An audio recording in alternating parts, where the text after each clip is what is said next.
오늘 오전에는 무서운 풍랑을 만났을 때 우리가 해야 되는 세 가지 방법에 대해서 말씀을 상고해 보겠습니다.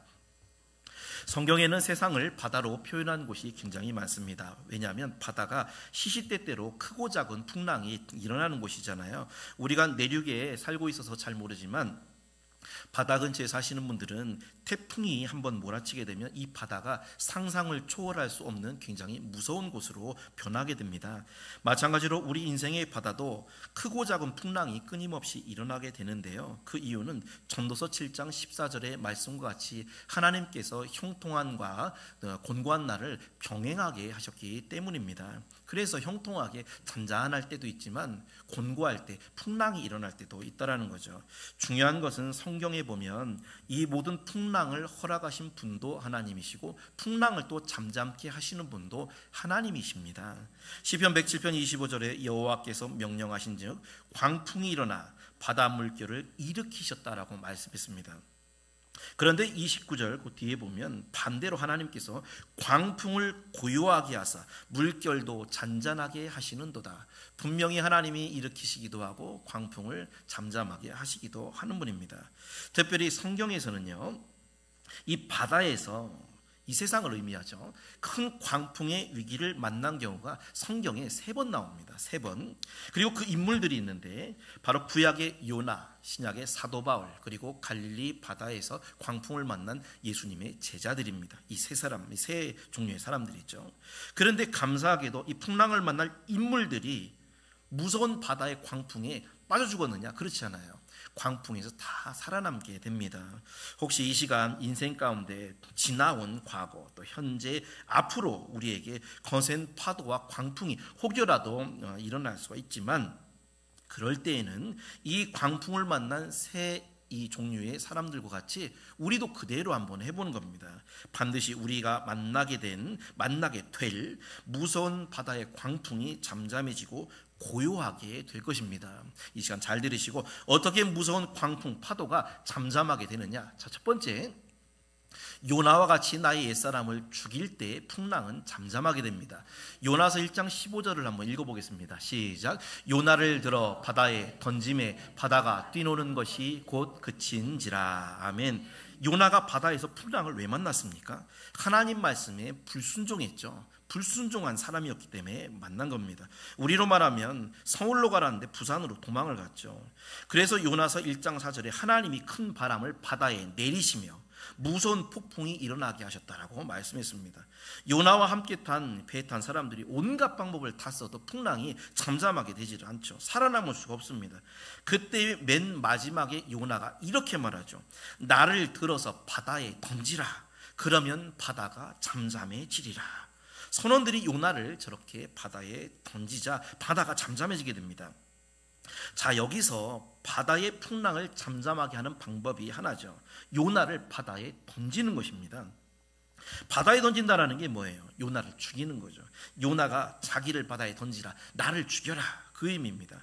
요나가 바다에 던져져 죽는다라는 것은 두 가지의 의미가 있습니다. 하나는 우리 죄를 대신해서 예수님이 십자가에서 당신의 몸을 던져서 죽으시는 것을 의미해요. 이제 요나가 실제 죽진 않았지만 어쨌든 바다에 던져질 때 배에 탄 사람도 살게 되고요. 니느웨 성에 12만 명의 영혼들이 구원을 받게 됩니다. 우리 예수님도 십자가에 당신을 던지셨을 때 온 인류가 구원을 받게 되죠. 자, 그런데 오늘 중심은 뭐냐? 요나가 바다에 던져지는 두 번째 의미입니다. 바로 우리 신자들의 옛사람이 우리가 죽는 것을 의미해요. 요나가 물론 이제 물고기 뱃속에 삼켜졌다가 다시 육지로 토해져 나옵니다만은 불순종한 이전의 요나, 말 안 듣고 반대 방향으로 가는 요나는 바다에서 죽은 걸 의미해요. 그리고 3일 만에 그 뱃속에서 3일 동안은 회개하죠. 육지로 나온 요나는 회개하고 순종하는 새 사람이 된 요나를 말하는 것입니다. 그래서 여러분, 이 인생의 풍랑을 우리가 지금 만났을 수도 있고 앞으로 우리가 살아가면서 만나게 될 수도 있지만 그때 가장 먼저 해야 되는 것은 나의 옛사람, 내가 아직 예수님 안에서 죽이지 못한 나의 옛사람을 철저히 부정하고 새 사람이 되는 것입니다. 그게 바로 우리가 당한 풍랑을 잠잠케 하는 첫 번째 방법입니다. 우리가 예수님을 믿으면서도 여전히 과거와 똑같이 생활을 하면요, 이 사람은 여전히 옛사람이 아직 바다에 던져지지 않은 이 배 안에 불순종한 요나로 남아있는 사람이에요. 그래서 하나님을 믿고 교회를 다녀도 풍랑이 계속 날뛰는 겁니다. 풍랑이 끝이질 않아요, 이런 분들은. 그러면 우리 자신을 어떻게 요나처럼 바다에 던지느냐? 우리가 바다에 빠질까요? 그게 아니라 우리 나같이 로마서 6장 11절 말씀을 한번 읽어보겠습니다. 이게 바로 바다에 던지는 거예요, 나 자신을. 읽어보겠습니다. 시작. 이와 같이 너희도 너희 자신을 죄에 대하여는 죽은 자요 그리스도 예수 안에서 하나님께 대하여는 살아있는 자로 여길지어다. 아멘. 죽는다라는 건 생명이 죽는다라는 게 아니라 예수님 믿기 이전의 죄의 생활과 단절을 하고 새 사람으로 변화된다라는 것을 의미하는 겁니다. 우리의 옛사람이 요나와 같이 바다에 던져져서 죽지 않으면 풍랑은 잠잠해지지를 않습니다. 돌아가신 한신교회 이중표 목사님께서는 일생에 3번 큰 대수술을 받으셨다고 합니다. 그런데 신기하게도 7년 주기로 그렇게 대수술을 받으셨대요. 당신 말로는 그래도 당신이 몰랐답니다. 뭘 몰랐을까요? 당신의 옛사람이 살아있었기 때문에 하나님이 건강의 풍랑을 주셨다라는 걸 이분이 못 깨달으셨대요. 이분이 3번째 수술을 하기 위해서 서울대학교 병원에 들어갔을 때 의사가 마취를 이렇게 시키면서 그러더랍니다. 아프면 아프다고 말하세요. 마취 주사를 놓고 마취가 되었는지 확인하기 위해서 의사가 뾰족한 곳으로 콕 찌릅니다. 그래서 아야 아야 했더니 마취가 아직 안 되었구나. 조금 있다가 또 한번 찌릅니다. 또 아파가지고 아야 했더니 아직도 안 죽었네. 아직도 안 죽었네. 환자가 마취가 잘 되어야만 수술을 할 수가 있는 거잖아요. 그때 이 목사님 마음에 깨달음이 오더랍니다. 내가 주님 안에서 제대로 죽지를 않아서 하나님이 나에게 이렇게 풍랑을 심하게 일으키셨구나. 이런 깨달음이 오더라는 거예요. 이분이 훌륭하시지만 성격이 급하고 다혈질이라 밑에 있는 부목사님들, 전도사님들에게 그렇게 화를 잘 내고 소리를 지르고 함부로 대했대요. 그것을 그렇게 철저하게 회개하셨다라는 것입니다. 여러분, 요나의 불순종하는 옛사람의 모습 때문에 하나님이 풍랑을 일으키셔서 보내셨고, 그리고 우리 마찬가지로 우리의 옛사람도 계속 살아있게 되면 하나님이 풍랑을 보내셔서 우리의 옛사람을 억지로라도 죽게 하실 수가 있다는 겁니다. 그래서 요나를 바다에 던지듯이 여러분의 옛사람, 여러분의 옛 성품을 주님 안에서 꼭 죽이시기를 축원합니다. 인당수의 심청이가요 물에 던져서 몸을 던지죠. 물에 빠져서 일종의 죽은 거죠. 그때 어떻게 됩니까? 심청이도 살고 그 아버지도 눈을 뜨게 되죠. 우리의 옛사람이 바다에 던져진 요나처럼 죽어야만 예수 안에서 새롭게 태어나게 되고, 그래서 우리 가족도 구원받고 일가친척도 구원받고 이웃도 구원받는 것입니다. 중요한 것은 우리의 이 고집불통 옛사람이 한 번에 죽느냐? 절대 그렇지 않습니다. 매일매일 나를 부정하고 죽는 연습을 하셔야 됩니다. 왜냐하면 안 그러면 또 살아나기 때문에 그렇죠. 사도 바울은 고린도전서 15장 31절에 그래서 나는 날마다 죽노라. 날마다 자기를 죽이는 거예요. 사도 바울도 자꾸 살아나기 때문에 우리 성도님들 요나의 불순종으로 무서운 바다에 풍랑이 일어났듯이 그때 요나를 바다에 던져 풍랑이 잠잠해지죠. 우리의 옛사람은 죽고 예수님 안에서 여러분 새 사람으로 태어나셔서 혹여 있을 풍랑, 앞으로 당하게 될 어떤 풍랑이라도 반드시 잠잠하게 되시기를 주님의 이름으로 축원드립니다. 두 번째, 풍랑은 배의 짐을 가볍게 할 때 풍랑에서 살아남게 됩니다. 사도행전 27장 18절을 한번 읽어보겠습니다. 시작. 우리가 풍랑으로 심히 애쓰다가 이튿날 사공들이 짐을 바다에 불어버리고. 아멘. 두 번째 나오는 성경의 풍랑은요, 로마로 향하던 바울 일행이 만난 풍랑입니다. 유로굴라 광풍이라고 하죠. 이 유로굴라 광풍이 왜 생겼습니까? 사도행전 27장 17절에 보면 사람의 말을 하나님의 말씀보다 더 믿었기 때문입니다. 백부장이 하나님의 말 대신 사람의 말을 더 믿었다고 했죠. 어쨌든 바다에서 무서운 풍랑을 만났을 때 선원들이 가장 먼저 하는 일이 있는데 그건 뭐냐면 짐을 버려서 배의 무게를 가볍게 하는 겁니다. 저렇게 짐을 버리죠. 우리도 마찬가지로 여러분이 지금 풍랑을 만나셨거나 앞으로 안 만나면 정말 좋겠지만 혹여라도 만나게 되실 때는 가장 먼저 뭘 해야 되냐면 무거운 짐을 또 버리셔야 됩니다. 성경에 이 무거운 짐이 뭐냐? 죄라고 했죠. 죄. 우리 다 같이 히브리서 12장 1절 말씀을 같이 읽어보겠습니다. 시작. 모든 무거운 것과 얽매이기 쉬운 죄를 벗어 버리고 인내로써 우리 앞에 당한 경주를 하며. 아멘. 신자가 풍랑을 만나면 가장 먼저는 나를 돌아봐야 됩니다. 내가 혹시 무거운 죄의 짐을 가지고 있는 것, 이것이 있지는 않은가? 이걸 빨리 버려야 되는 거죠. 그래야 풍랑 속에서 나의 이 영혼의 배가 가벼워지게 되고 죽지 않게 됩니다. 최대한 나의 영혼을 가볍게 하셔야 됩니다. 특별히 우리는 주님의 군사로 부르심을 받았다고 했죠. 무거운 짐을 잔뜩 지고 군사가 싸울 수가 없잖아요.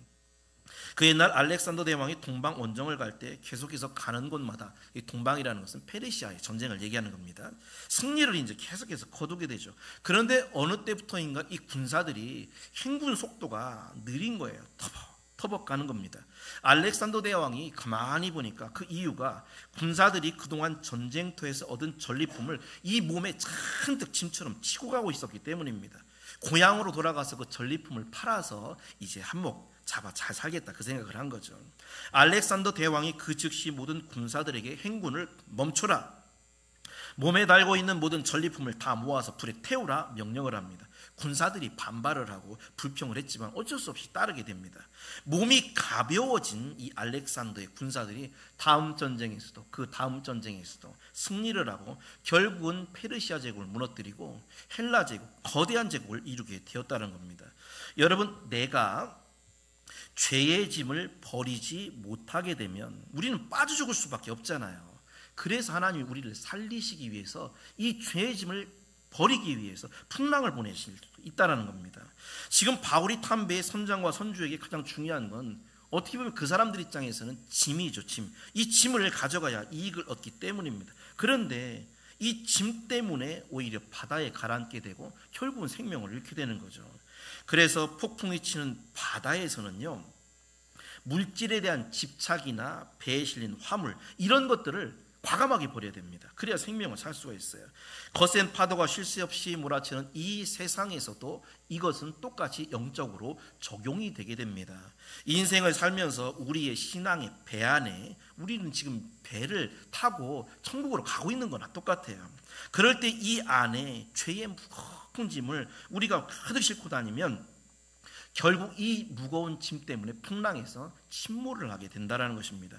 디모데전서 1장 19절에 보면 믿음에 파선한 자가 있다. 배가 마치 파선, 믿음 생활을 배 타고 가는 거로 표현을 해요. 그리고 파선에서 깨어져서 배가 침몰했다는 겁니다. 후메네오와 그 가운데는 알렉산더가 있다고 그랬습니다. 여러분, 죄의 짐이 가득하게 되면 천국이 소중하지 않게 되고 무엇보다 가장 소중하신 예수님이 소중해 보이지를 않게 됩니다. 교회마다 신앙생활을 제대로 못하시는 분들은 죄송하지만 세상의 짐이 너무 많이 있는 분들이 그런 경우가 많아요. 수필가 피천득 씨의 인연을 쓴 피천득 씨 아사코의 그 이야기죠. 이분이 그런 말 했습니다. 피천득 씨가 볼펜이나 필기구가 귀했던 50년대 후반 60년대 초에 한 번은 친구가 이제 볼펜 같은 게 귀한 시절이죠. 프랑스에 가서 프랑스제 만년필 하나를 사다 주었답니다. 이 만년필이 너무 마음에 들고 귀한 거예요. 이걸로 글을 막 수필을 썼어요.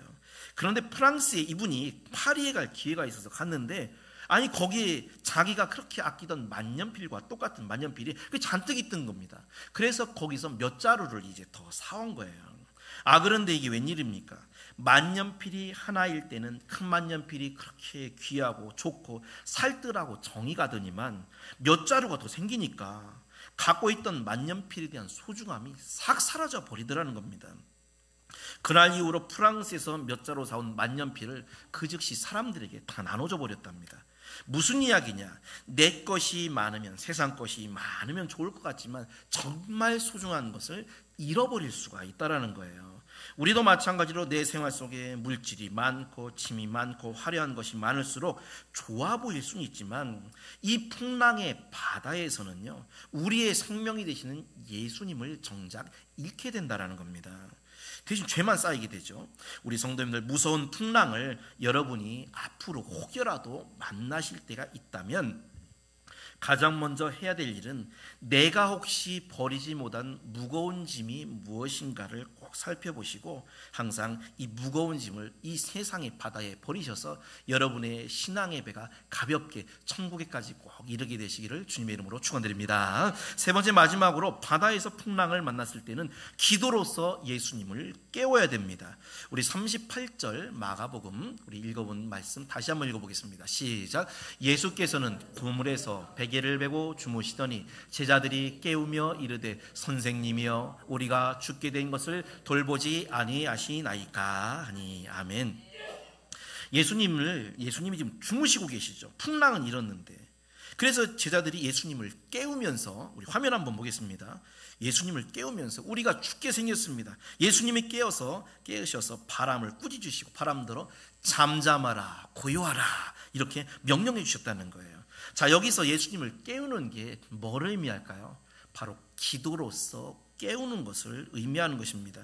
여러분이 인생의 풍랑을 앞으로든지 지금이든지 만나실 때가 있다면 우리와 함께 하시는 내 안에 예수님을 기도로서 깨우셔야 됩니다.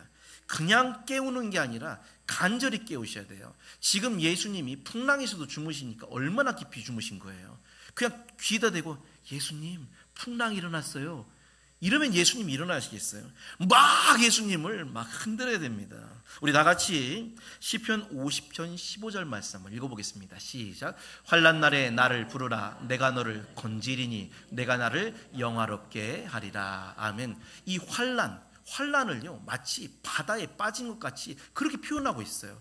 그때 부르라, 기도하라, 간절히 부르면 내가 너를 건져주리라 이렇게 말씀하고 있는 것입니다. 여러분, 이 세상의 소리, 우리가 소리 듣죠. 가장 큰 소리가 무슨 소리냐면 기도 소리입니다. 기도 소리. 왜냐하면 아무리 대포 소리가 크고 핵폭발 소리가 커도 지구 반대편에 있는 거기까지는 들리지 않죠. 그런데 기도 소리는요, 이 넓고 넓은 우주의 3층 천을 뚫어서 저 높고 높은 하늘의 보좌, 하나님의 보좌에까지 들리는 거예요. 그러니까 기도 소리가 사실은 가장 큰 겁니다. 여러분, 무서운 풍랑을 혹시라도 만나시게 된다면 생명을 건 기도를 하시기를 축원합니다. 생명을 긴 기도가 뭐예요? 금식 기도입니다. 우리가 밥을 안 먹으면 죽는 거잖아요. 금식이라는 건 내가 죽을 정도 각오를 하고 딱 기도합니다라는 뜻이에요.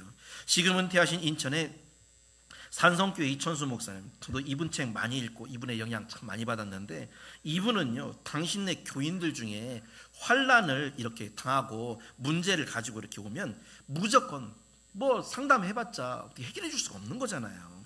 그냥 무조건 얘기한답니다. 당신은, 집사님은 3일 금식하시오, 권사님은 7일 금식하시오.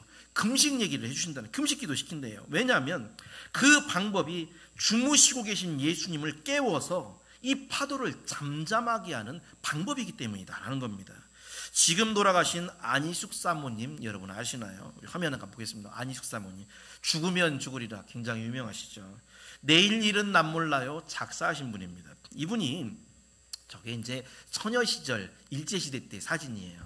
30대 초반에 처녀 때 신사참배를 안 하겠다고 버티다가 일본을 건너가요, 이분이. 그래서 일본 국회의사당 앞에서 걸기를 합니다.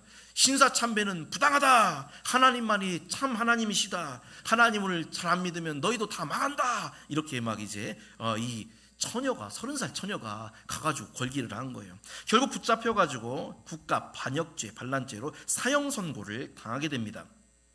자, 감옥에서 사형을 이제 기다리고 있는데 어느 날 그런 생각이 들더랍니다. 내가 이제 앞으로 주님을 위해서 사형당해 죽을 텐데 그렇게 하기 위해서는 예수님을 조금 더 알아야겠어. 예수님에게 확 반해야지. 그래야 내가 예수님을 위해 죽지. 예수님 사랑이 얼마나 놀랍고 얼마나 황홀하고 행복한지를 제대로 알아야 내가 예수님을 위해 죽어도 행복하게 기분 좋게 죽지. 내가 지금 상태를 가지고는 좀 어렵겠다. 내가 은혜를 좀 더 받아야겠어. 이렇게 생각을 하다가 자기도 모르게 금식 기도를 시작하게 됩니다. 이분이 화면에서는 얼굴이 좀 통통하게 나오셨는데 그분이 몸이 마르고 왜소하세요. 그리고 저혈압이 굉장히 심하셨다고 합니다. 굶어서 당 떨어지면, 밥을 안 먹으면 혈압 확 떨어지고 당 떨어지면 죽을 수 있잖아요. 자, 그런데 3일 작정을 하고 금식을 했는데 3일째 되는 날 죽는 줄 알았답니다. 일단은 배가 너무 고파서 죽는 줄 알았고요. 그리고 이제 저혈압에다가 당이 떨어지니까 온몸이 불덩이가 되고 경련이 막 손이 떨리고 일어나는데 미칠 것 같이 힘들더래요. 그래도 내가 죽으면 죽으리라 하고서 금식 기도를 포기하지 않고 계속했다고 합니다. 자, 3일 금식 기도를 마쳤더니 하나님이 놀라운 은혜를 이분에게 주셨대요. 이분 책에 있는 글을 제가 읽어드리겠습니다.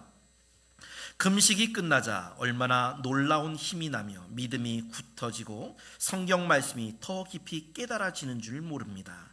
하나님 나라에 대한 나의 소망도 십자가에 대한 나의 감격도 더욱 깊어져 가고 은혜는 날로 날로 충만해지기만 했습니다. 감옥에서 이렇게 은혜가 충만해진 거예요. 자, 그래서 한번 금식 해본 다음에는 그 다음에는 7일 금식 그리고 10일 금식을 예사로 했답니다.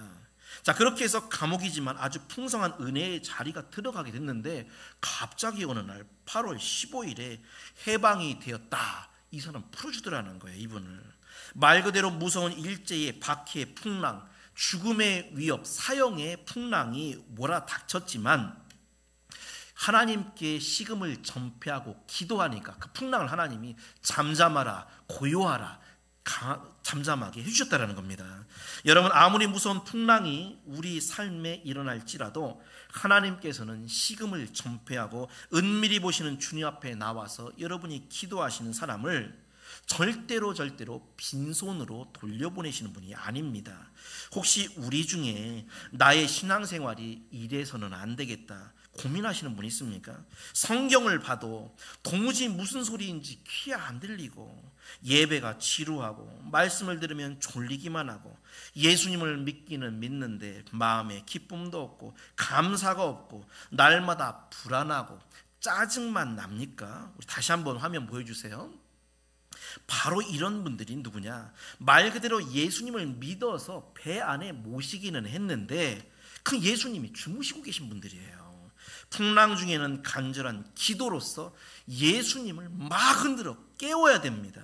그럴 때 우리 주님이 일어나셔서 우리 앞에 놓인 풍랑을 향해 명령을 해주시는 거예요. 잠잠하라, 고요하라. 아멘. 결론적으로 인생의 바다에는 늘 풍랑이 일어날 수밖에 없습니다. 왜냐하면 형통한 날과 곤고한 날을 병행하도록 하나님이 하셨기 때문입니다. 그러나 풍랑을 허락하신 분도 잠잠케 하시는 분도 하나님입니다. 무서운 풍랑을 여러분이 만나셨다면, 아니 앞으로 인생을 살면서 풍랑이 혹여라도 여러분에게 오게 된다면 세 가지만 기억하시고 잘 하시면 됩니다. 첫째로 바다에 던져진 요나와 같이 우리의 옛사람을 던져 죽일 때 풍랑은 반드시 잠잠하게 됩니다. 여전히 예수님 믿기 이전처럼 우리가 살게 되면 그 사람은 요나를 바다에 던지지 않은 사람이에요. 그리고 풍랑은 계속해서 일어날 수밖에 없습니다. 둘째로 바울의 탄배처럼 무거운 짐을 던져버려야 됩니다. 우리가 이전에 버리지 못한 죄의 습관, 세상적인 정말 그 즐거움, 악의 모양도 큰 건 아니지만 이게 쌓이면 큰 게 되죠. 무거운 짐이 되는 거예요. 무거운 짐을 버려야만 풍랑 속에서 안전하게 됩니다. 마지막으로 풍랑을 만나시게 되면 간절한 기도로 여러분 안에 주무시는 예수님을 깨워야 됩니다. 우리 성도님들, 인생의 바다는 시시때때로 풍랑이 올 수 있습니다. 그러나 요나처럼 나의 옛사람을 죽이시고 무거운 죄짐은 버리시고 기도로서 내 안에 계신 예수님을 막 흔들어 깨우셔서 여러분 앞에 혹여라도 앞으로 당할 풍랑이 있다면 잠잠하라, 고요하라, 이런 하나님의 놀라운 명령, 잠잠한 바다가 되시기를 주님의 이름으로 축원드립니다.